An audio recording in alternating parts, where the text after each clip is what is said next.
Assalamualaikum warahmatullahi wabarakatuh.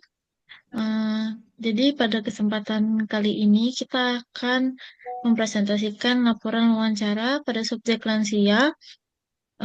Jadi anggota kita yaitu ada Aurin Ramadanti, ada Devini Nur Anissa, dan saya sendiri Zara Zafira Zari.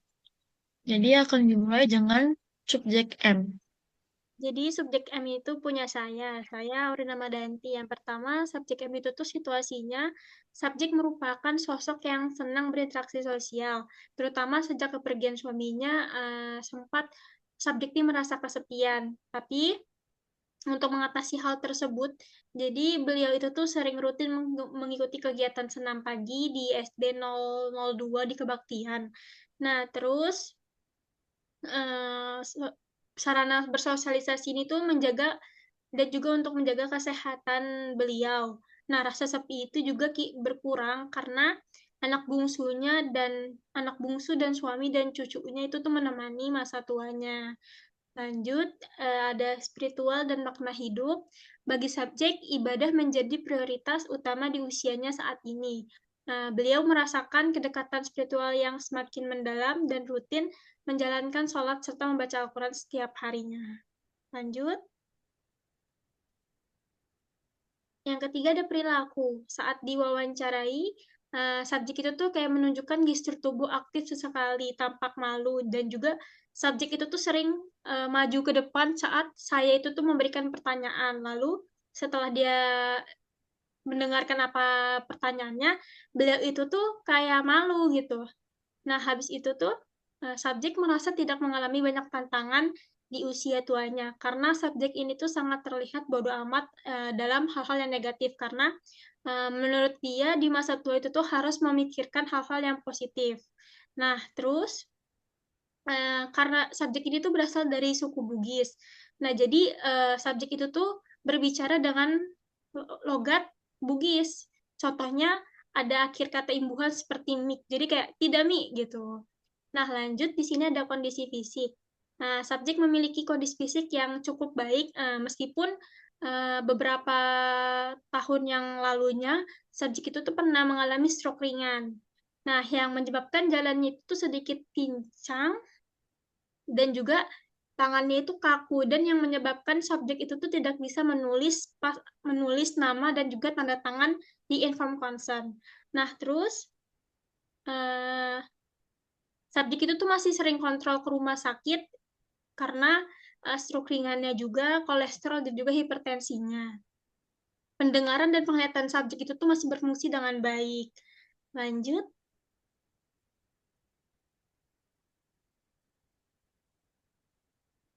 next.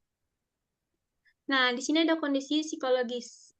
Nah, di sini ada ekonomi dan jadi di sini ada kondisi dan psikologis. Kondisi psikologis.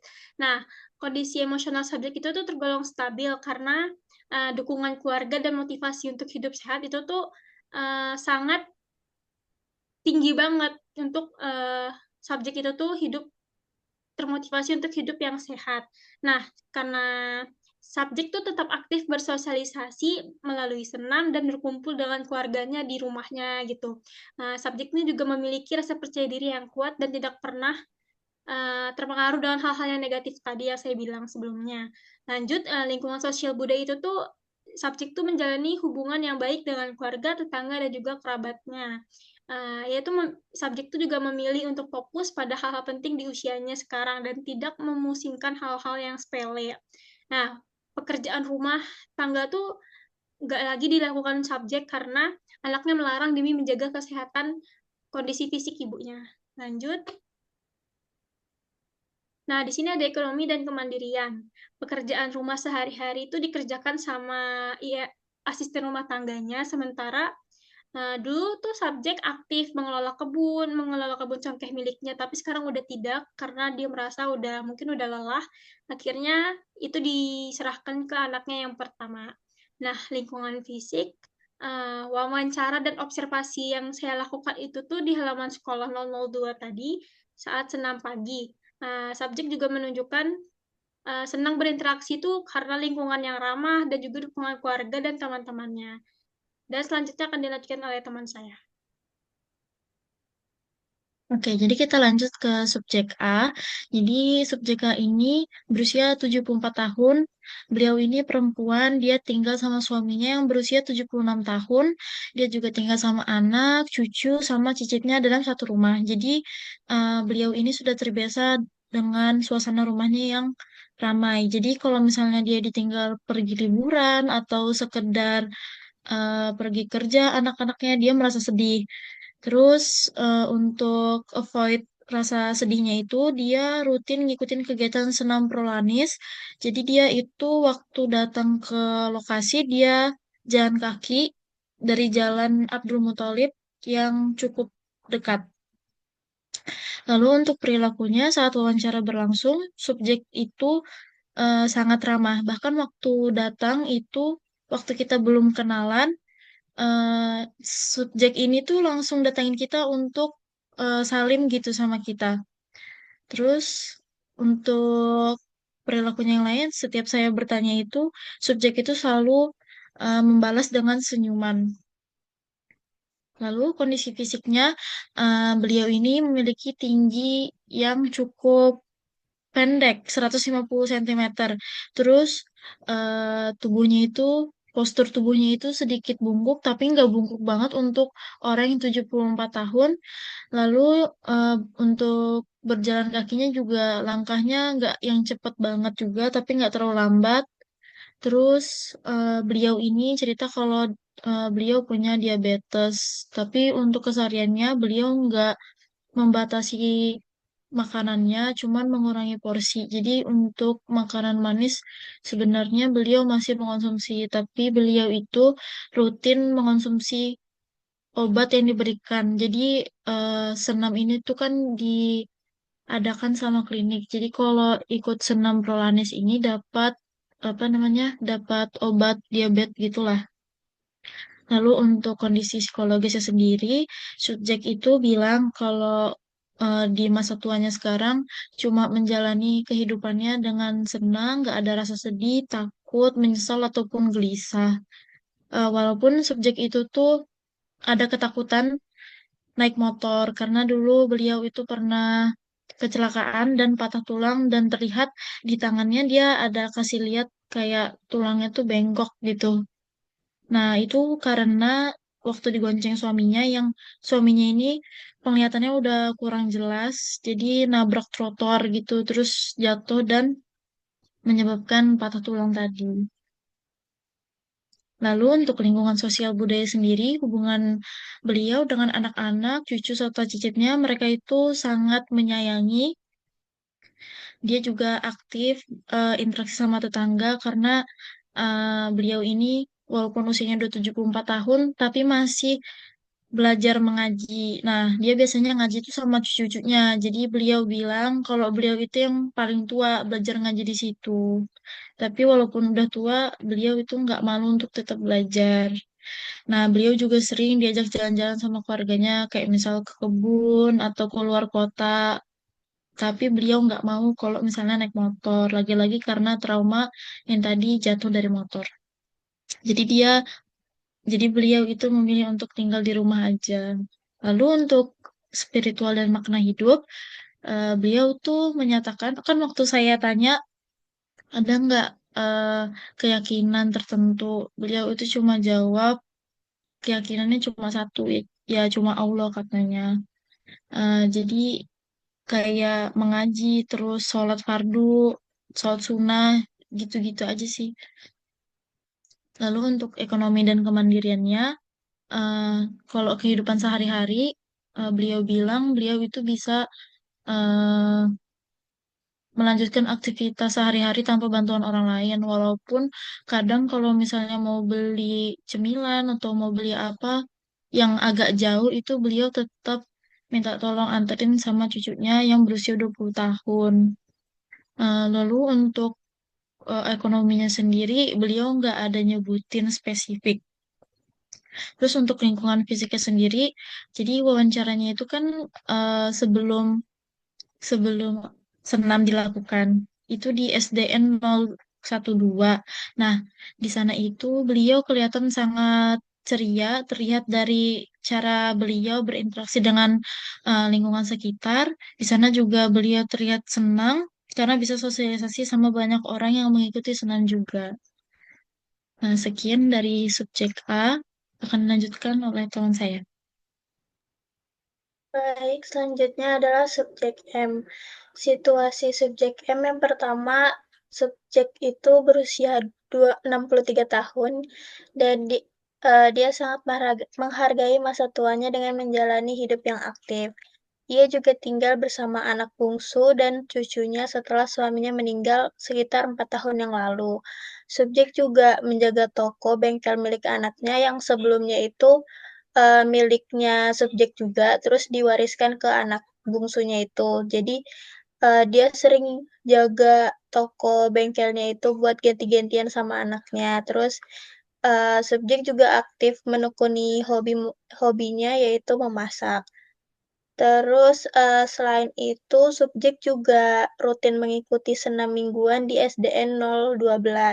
Sebelumnya, subjek juga pernah mengikuti senam itu di rumah sakit umum, tapi karena kejauhan dari lokasi rumahnya subjek, jadi dia pindah ke SDN 012 karena rumah subjek itu ada di Jalan Lambung Mangkurat.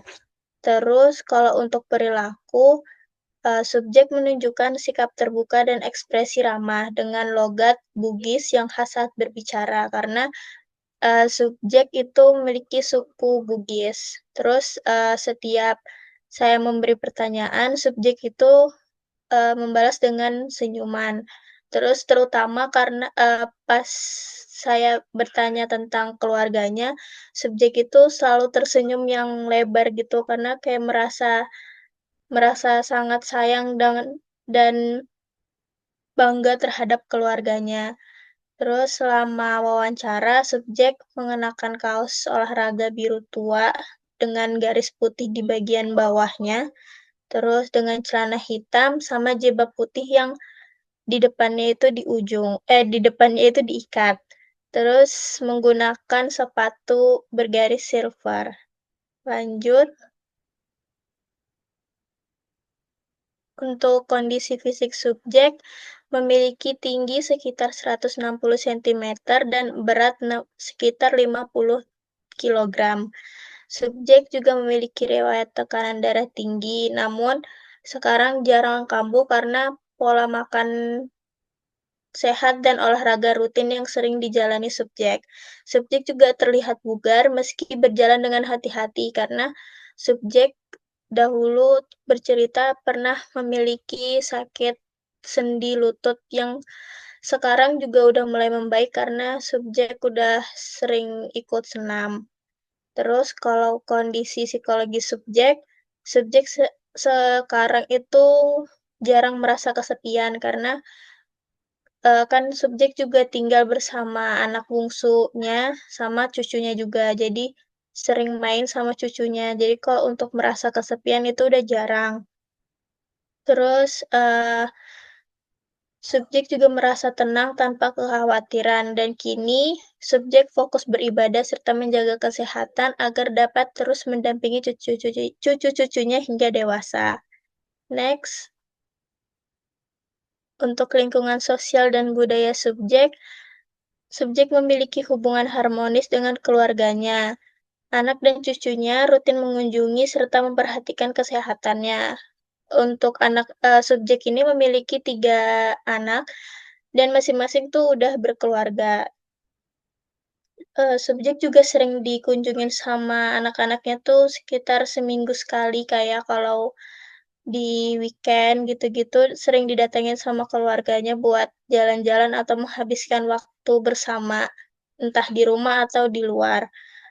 Hubungan sosial subjek juga cukup baik karena terlihat dari kedekatannya dengan teman-teman senamnya itu. Terus kalau spiritual dan makna hidup bagi subjek, masa tua waktu untuk mendekatkan diri kepada Tuhan. Bagi subjek, pemikiran mengenai kematian mendorongnya untuk rajin beribadah dan menjaga kesehatan. Lanjut. Selanjutnya ada ekonomi dan kemandirian. Subjek sering menerima uang dari anak-anaknya dan selalu didampingi dalam beraktivitas, termasuk diantar jemput ke senamnya itu dan karena keluarganya itu kayak eh, perhatian banget sama subjek, kayak sayang banget. Jadi kayak kalau ada apa-apa, subjek selalu ditemani oleh anak-anaknya. Kalau lingkungan fisik subjek, wawancara dan observasi dilakukan di halaman SDN 012 saat senam pagi. Lingkungan yang bersahabat serta dukungan dari teman senam dan keluarga memperkuat motivasi hidup subjek di masa tuanya sekarang. Dan untuk kesimpulannya, dari ketiga subjek kami dalam laporan ini memiliki pandangan positif mengenai kehidupan di masa tua. Meskipun mereka menghadapi masalah fisik seperti serangan stroke ringan, hipertensi, dan diabetes, mereka tetap semangat dan aktif dalam kegiatan sosial dan spiritual. Dukungan keluarga yang penuh kasih, baik dalam perhatian, bantuan finansial, maupun pendampingan kegiatan sehari-hari sangat berarti bagi ketiga subjek kami. Lingkungan sosial yang mendukung, seperti program senam mingguan, juga penting untuk kesehatan fisik dan hubungan sosial para subjek. Interaksi dengan teman dan tetangga membantu menciptakan rasa memiliki dan semangat hidup. Hubungan harmonis dengan keluarga, termasuk anak, cucu, dan cicit, memberikan kebahagiaan dan ketenangan bagi para lansia. Dalam aspek spiritual, ketiga subjek merasa lebih dekat kepada Tuhan. Mereka melihat masa tua sebagai waktu untuk memperdalam ibadah dan mempersiapkan diri menghadapi akhir hayat dengan damai. Mereka juga menjaga kesehatan agar dapat terus bersama keluarga tercintanya. Selanjutnya saya serahkan kepada moderator.